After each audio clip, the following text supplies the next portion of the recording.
အားလုံးပဲမင်္ဂလာပါခင်ဗျာ ATT ကွန်ပျူတာတင်တန်းပါကျွတ်ဆိုပါတယ်ကျွန်တော်နိုင်လေးပါကျွန်တော်တို့ Excel နဲ့ဘောင်ချာအလွယ်တကူလုပ်တဲ့နည်းလေးပဲဖြစ်ပါတယ်ခင်ဗျာကျွန်တော်တို့ပုံမှန်ဆိုလို့ရှိရင် Excel တွေဆိုလို့ရှိရင်ပေါ့နော်Photoshop နဲ့လုပ်တာတို့ Paint Maker တို့နဲ့လုပ်တာတို့ရှိပါတယ်နော်ဒီတကားကျတော့ကိုက Excel သုံးတတ်တယ်ဆိုလို့ရှိရင် Excel နဲ့လည်းအလွယ်တကူကိုယ့်ရဲ့စာရုံလုပ်ငန်းမှာပေါ့နော်သုံးတဲ့ဘောင်ချာလေးလုပ်တဲ့နည်းလေးပဲဖြစ်ပါတယ်ဘယ်တော့ဘောင်ချာတွေကများသောအားဖြင့်ပေါ့နော် A5 ကိုပဲအသုံးကြများပါတယ် A5 ဆိုတာကတော့ A4 ကိုအလဲကောင်းနေပြီးတော့တက်ဝက်ထားတဲ့ပုံစံမျိုးလေးအိုက်ဆိုင်လေးပါနော်ဒီအဲ့တော့ကျွန်တော်တို့ site လေးနော်ကိုဘောင်ချာဒီဇိုင်းဆွဲကျင်တဲ့ site လေးကိုတွားပြီးတော့သတ်မှတ်လိုက်အောင်နော်အဲ့တော့ site လေးသတ်မှတ်ရှင်တယ်ဆိုလို့ရှိရင်ပိတ်လျောက်ထဲကိုသွားပါပိတ်လျောက်ထဲမှာရှိတယ်နော်ပိတ်လျောက်ကိုနှိပ်လိုက် site ဆွဲလေးကိုနှိပ်လိုက်အဲ့ကျွန်တော်တို့က A4 ရဲ့တက်ဝက်ပေါ့နော် A5 လေးကိုယူလိုက်မယ်ကိုကတကယ်လို့ A4 အပြည့်သုံးကျင်တယ်ဆိုလို့ရှိရင်လည်း A4 နဲ့လည်းသုံးလို့ရတယ်နော်အဲ့တော့ A5 ကိုနှိပ်လိုက်မယ်ဒါဆိုလို့ရှိရင်A5 ဒီမြင်းလေးနော်ဒီမြင်းလေးအတွင်းမှာဝင်ရအောင်နော်ဒီမြင်းလေးအတွင်းမှာဝင်ရောက်ရေးပေးရပါတယ်နော်ဒီမြင်းလေးမှာဝင်ရောက်ရေးရတယ်ကိုကကြော်သွားပြီဆိုလို့ရှိရင်ဒါတခြားစာမျက်နှာကြီးကိုရောက်သွားမှာနော်အလွယ်တကူတိကျင်တယ်နော်တခြားလေးတိကျင်တယ်ဆိုရင်ဒီဘက်ကပိတ်လျောက်စွာလေးကိုနှိပ်ပြီးတော့လဲနော်ဒီဘောင်လေးထဲမှာဝင်ရောက်ရေးပေးရမှာနော်โอเคအဲ့တော့ပုံမှန်တိုင်း normal ကနေရေးမယ်ဆိုလို့ရှိရင်လည်းရေးလို့ရတယ်ဒီကနေပြီးတော့ရေးချင်တယ်ဆိုလို့ရှိရင်လည်းရေးလို့ရတယ်ပေါ်မှာကျွန်တော်ရေးလိုက်တော့မယ်နော်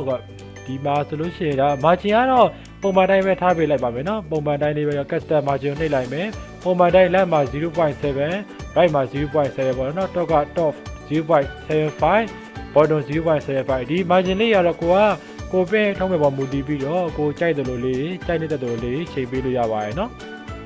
ဒီမှာ left မှာ 0. အကုန်လုံး 0.5 ထားပါလားเนาะကျွန်တော်ကတော့ဒီပုံစံလေးပဲထားလိုက်မယ်เนาะ margin ဆိုတာကတော့ဒီ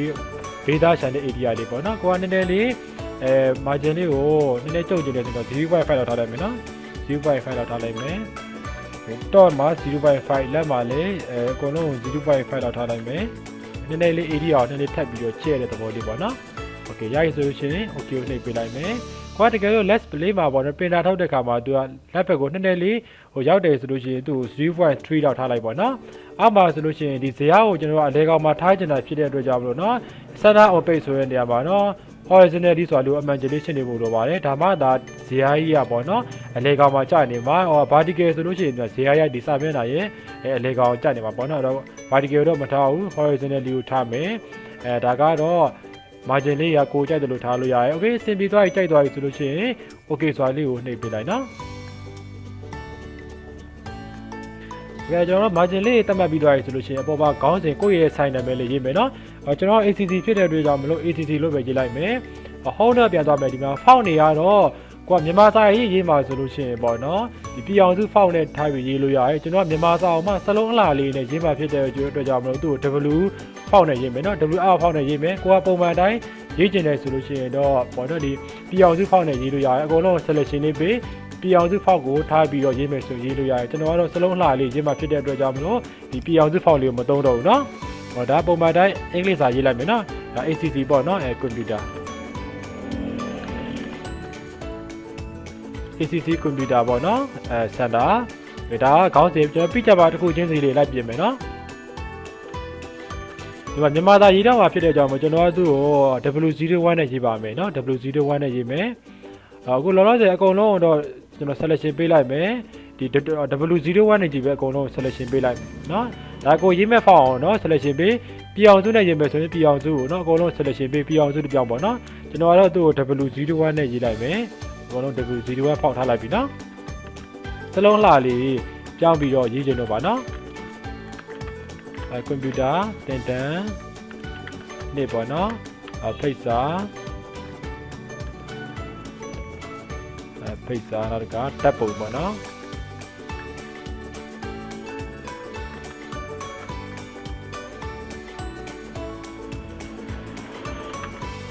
ကွန်ပျူတာတင်တန်းနေပေါ့နော်ဖိတ်စာတပ်ပုံနောက်ကရှက်တောင်လုပ်ငန်းပေါ့နော်ဒါကတော့ကျွန်တော်အလွယ်တကူပဲရေးလိုက်မယ်နော်ဆက်တောင်းနောက်လုပ်ငန်းโอเคဒါပြီးတော့ဆိုလို့ရှိရင်အောက်ကတော့ကိုယ့်ရဲ့နေရာပေါ့နော်ရတန်းစီတောင်ဘက် မဲသိပေါ့နော်ဆိုတော့ ECC ကရမဲသိရပါကျွန်တော်တို့ဇလန်ဒေတာတော့စစ်ပစ်သေးတွေပေါ်ပါတယ်တကယ်တော့မိတ်ဆွေတို့အနေနဲ့ ECC အားပေးနေတဲ့မိတ်ဆွေတွေအနေနဲ့ပေါ့နော်ကျွန်တော်စစ်ပစ်သေးတွေပါရင်ဝယ်ယူအားပေးခြင်းနဲ့လက်ဆောင်ပေးခြင်းနဲ့မှားခြင်းနဲ့ဆိုလို့ရှိရင်လည်းမှားလို့ရပါတယ်နော်ရဒန်း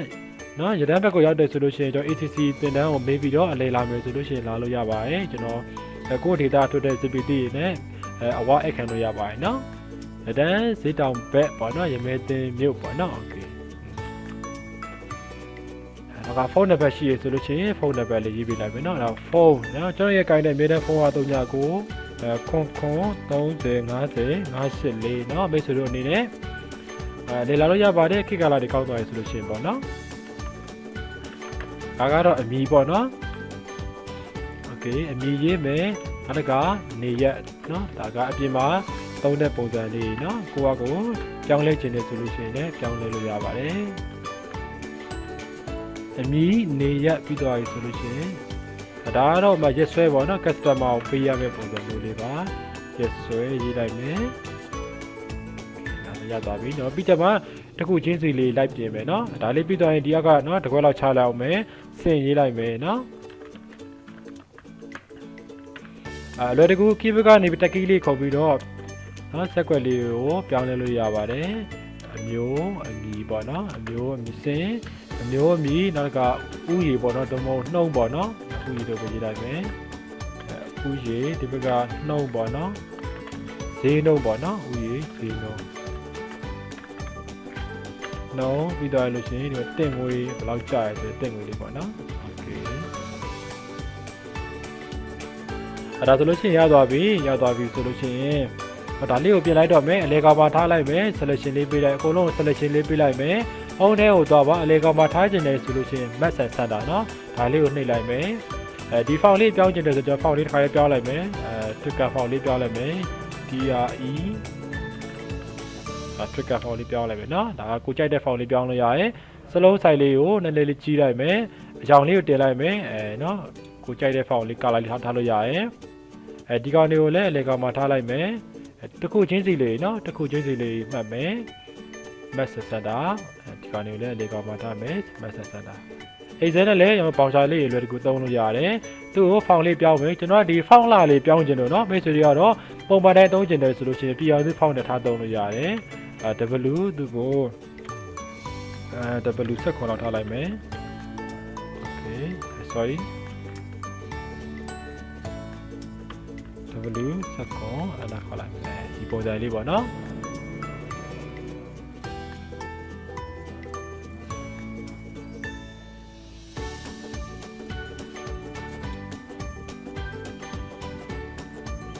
blue second okay ဒီပါကိုချိုင်းနေတဲ့ဖောင်လေးထားလိုက်ပါเนาะ okay နောက်ကနေထားလိုက်မယ်ဆိုရင်နောက်ခံလေးကိုလည်းထားလိုက်အောင် sorry နောက်ခံထားလိုက်မလားနောက်ခံထားလို့ရတယ်ဒီဘက်က shade တွေကနေပြီးတော့ပေါ့เนาะfake color ပေါ့เนาะ fake color မှာနောက်ခံလေးထည့်အောင်မလားနောက်ခံလေးနည်းနည်းလေးမိတ်လေးရိုက်ထည့်ပေးလိုက်မယ်ဒီကောင်လေးထည့်မလားเนาะဒီကောင်လေးကိုလည်းထည့်ပေးလိုက်မယ်ဒီပုံစံမျိုးလေးပေါ့เนาะသူ့နှစ်ခုစလုံး selection လေးပေးလိုက်မယ်ပေးလိုက်ပြီးတော့ရင်ဒါပေါ့ဒီကောင်လေးသုံးလိုက်မယ်ခဲလေးပေါ့နော်โอเคတခုချင်းစီလေးကိုမတူပါလေးထားချင်တယ်ဆိုရင်ထားလို့ရတယ်เนาะဒါလေးနည်းနည်းဒီကောင်လေးကိုချဲလိုက်အောင်မယ်ပေါ့နော်เนาะအဲ့တော့ control ရဲ့အပေါင်းရယ်เนาะ control ရဲ့အပေါင်းရယ်နဲ့ဘာခေါ်လဲဆိုလို့ရှိရင်အကွက်ပေါ့နော်ဒီဘက်ကဆက်ကွက်ခေါ်ပါပေါ့နော် control ရဲ့အပေါင်းနေတာ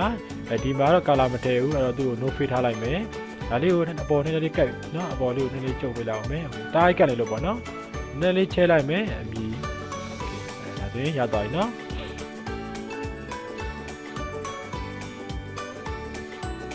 ဒီဘက်ကစင်နေပေါ့နော်ဒီဘက်စင်နေအမျိုးမီတွေကိုအကုန်လုံး selection လေးပေးလိုက်မယ်နော် okay selection မပေးခင်သူတို့ကိုစင်ရနည်းနည်းကျုပ်မယ်နော်စင်ဆိုတဲ့သဘောတရားစင်ရနော်ကျုပ်ပေးရတယ်အမျိုးမီကတော့သူ့ကိုအပေါ်ကနေပြီးတော့နော် column bar ကနေပြီးတော့ဆွဲလိုက်စင်အမျိုးမီနောက်ကနှုတ်ပေါ့နော်ဥယျေနော်ဥယျေနော်အမျိုးမျိုးထပ်ပြီးနည်းနည်းချက်လိုက်အောင်မယ်တင်ငွေပေါ့နော်ဒီဘက်မှတ်ချက်တွေပါရေးချင်တယ်ဆိုလို့ရှိရင်မှတ်ချက်တွေပါလည်းရေးလို့ရတယ်နော်မှတ်ချက်တွေရေးတော့မယ်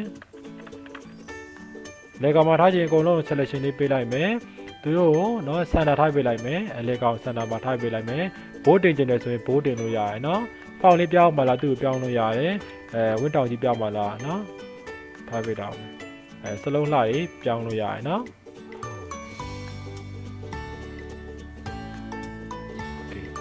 နော်ဒီပုံစံလေးပြောင်းလို့ရတယ်ဒီဟာလေးကိုဘိုးတင်မှလာတင်လို့ရတယ်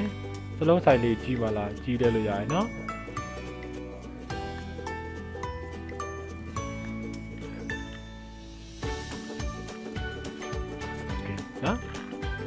နော်ပြီးသွားပြီဒါလေးရသွားပြီထည့်ပေးသွားပြီဆိုလို့ရှိရင်ဒီဖောင်ကြီးကိုဝိုင်းမကြိုက်သေးဘူးဆိုလို့ရှိရင်တခြားဖောင်တွေကိုကြိုက်တဲ့ဖောင်တွေပြောင်းလို့ရတယ်နော်ဒါကတော့ကျွန်တော်ကတော့ဥပမာနဲ့လုပ်ပြတာ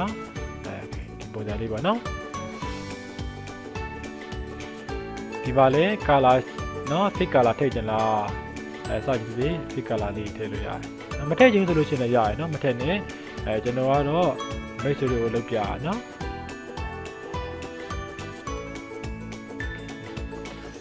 ဒါလေးပြီးသွားပြီဆိုလို့ရှိရင်နော်သူတို့အကုန်လုံး selection လေးပေးလိုက်မယ်ပေးပြီးသွားရင် table ဇာတ်ဆွဲမယ်နော်ဇာတ်ဆွဲမယ်အောက်ကတော့ကျွန်တော်တို့ဒီဘက်ကနော်စုစုပေါင်းတို့စင်ရငွေတို့ဆိုတာချက်ရှိသေးအဲ့တော့သူ့ကိုလည်းနော်စုစုပေါင်းစင်ရငွေကိုဆွဲပေးလောက်မယ်နော်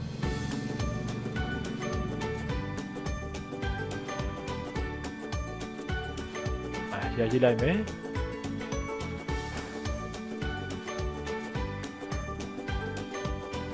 တော့လောက်ကနေပြီးပေးလိုက်မယ်နော်အောက်မှာလည်းနည်းနည်းလေးခြံပေးတော့ရရင်မခြံကြတဲ့သုံးလိုက်မယ်တစ်ကွက်နှစ်ကွက်စုစုပေါင်းစီရမယ်ပေါ့နော်ဒီသုံးလိုက်မယ်စုစုပေါင်းအောက်ကိုထောင်းရိုက်တို့နဲ့ဆင်မယ်စရံငွေပေါ့နော်စုစုပေါင်းစရံငွေနောက်ကကြံငွေနော်ကောင်လေးကိုဆက်လက်ရှင်းလေးပေးမယ်အလဲကောင်မှာထားမယ်ဒီသားရေးဆိုလို့ရှိရင်နော်ဒါဆိုဆက်လက်ရှင်းလေးပေးလိုက်မယ်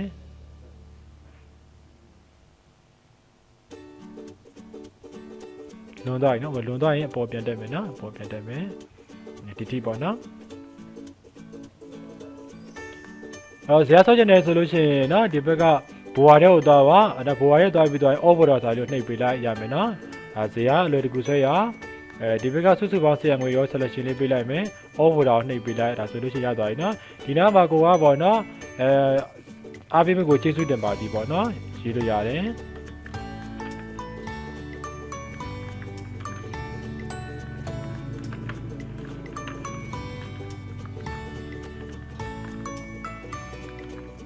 ဝယ်ယူအပေးမှုကိုကျေးဇူးတူတက်ရှိပါတီပေါ့နော်ဒါလေးကိုဖောင်လေးပြောင်းလိုက်အောင်မယ်သူ့ကို W43 လောက်ထားလိုက်မယ်ဒါနော်သမုတ် W23 ထားမလား W21ကိုကြရတာထားလို့ရတယ်နော် W20 ထားလို့ရတယ်နော်ဒါလေးကိုဒေါ်လာလေးကောင်းပါထားလိုက်မယ်20နော်သူ့ကိုကာလာလေးပြောင်းပါလားကိုကြတဲ့ကာလာထားလို့ရတယ်နော်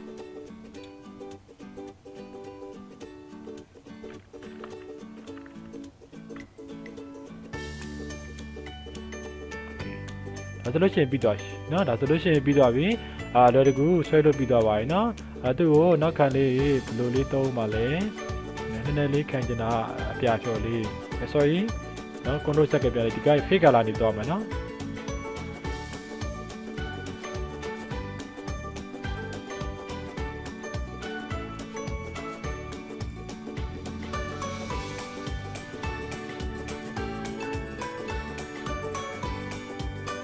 ဒီဘက်ဘေးဒီဘက်ပါသွားနော် okay control set နဲ့နောက်ပြန်ခေါ်လိုက်မယ်ဒီမက်ဆေ့နော်ပါတော့ဟိုဘက်ကလွန်သွားတာပြန်ဖြုတ်လိုက်မယ်နော်ဆက်လက်ရှိလေးပြီးဒီရှိပဲနော်ဟိုဘက်ထဲကိုရက်ွက်ထဲကိုလွန်သွားလို့မရဘူးလွန်သွားရဆိုလို့ရှိရင်ပင်းထုတ်တဲ့ခါကျလို့ရှိရင်ပါလာပါနော်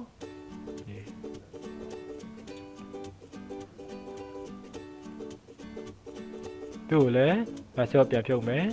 နော်လွန်သွားလို့မရဘူးဒီကောင်လေးနှိပ်ပြလိုက်မယ်နော်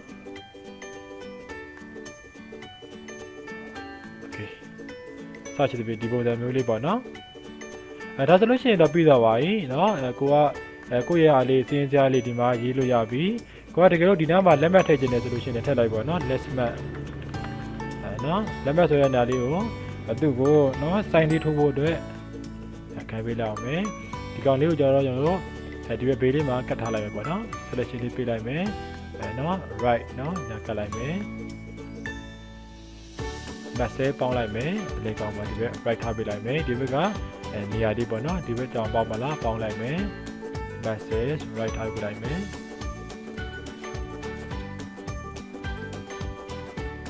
ဒါလက်မှတ်ထိုးဖို့အတွက်နေရာပေါ့เนาะစသဖြင့်ဒီလိုမျိုးလေးရေးလို့ရပါတယ်เนาะ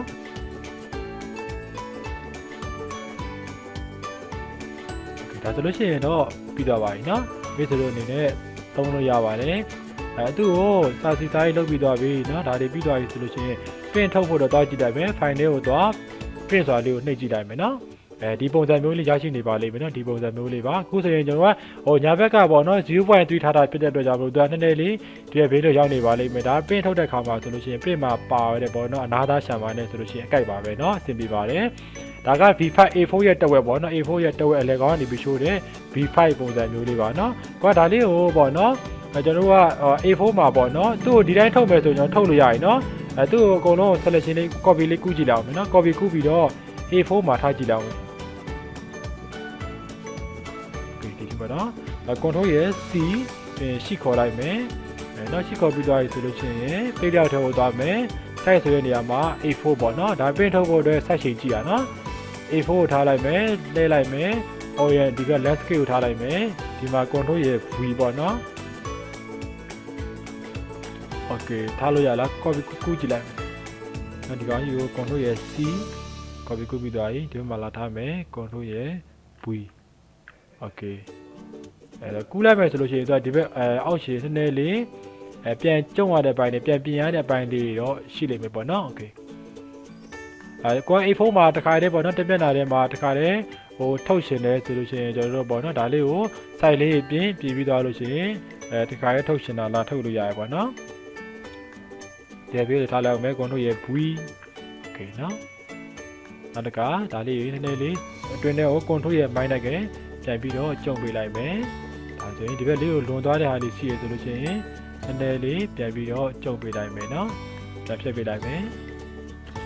ဒါက A4 မှာတခါတည်းဟို print ထုတ်ရှင်တယ်ဆိုလို့ရှိရင်ထုတ်လို့ရအောင်လို့ဟိုလုပ်ပေးတယ်ပေါ့နော်ပြပေးတာပါပုံမှန်တိုင်းထုတ်ရှင်တယ်ဆိုလို့ရှိရင်လည်းထုတ်လို့ရပါတယ်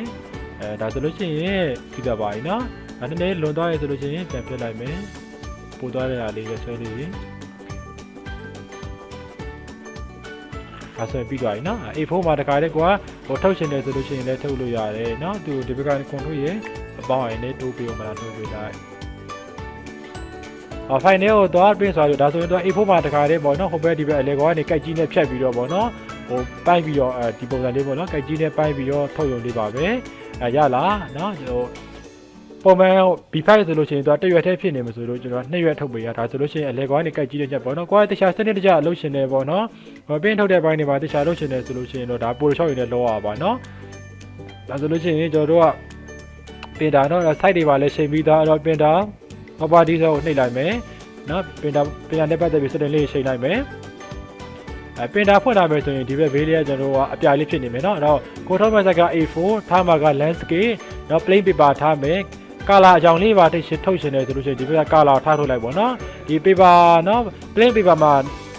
စာသားတွေပါကောင်းကျင်တယ်ဆိုလို့ရှိရင်တော့ဒီဘက် standard နေရာမှာ height ကိုထားပေးလိုက်ပုံမှန်အဖြစ်ကတော့ဒီဘက်က standard ကိုထားပြီးထုတ်မယ်ဆိုလို့ရှိရင်လည်းရပါတယ်ပြီးသွားပြီဆိုလို့ရှိရင် okay ကိုနှိပ်ပေးလိုက်အပေါ်မှာ copy ဆိုတဲ့နေရာမှာကိုကဒီအောင်ဘယ်နှစ်ခုထုတ်မှာလဲပေါ့နော်10ရွက်ထုတ်မှာဆိုလို့ရှိရင်30လို့ရေးပြီးတော့ page စွာလေးကိုနှိပ်ပေးလိုက်မယ်ဆိုလို့ရှိရင်ရပါပြီ okay ဒါကတော့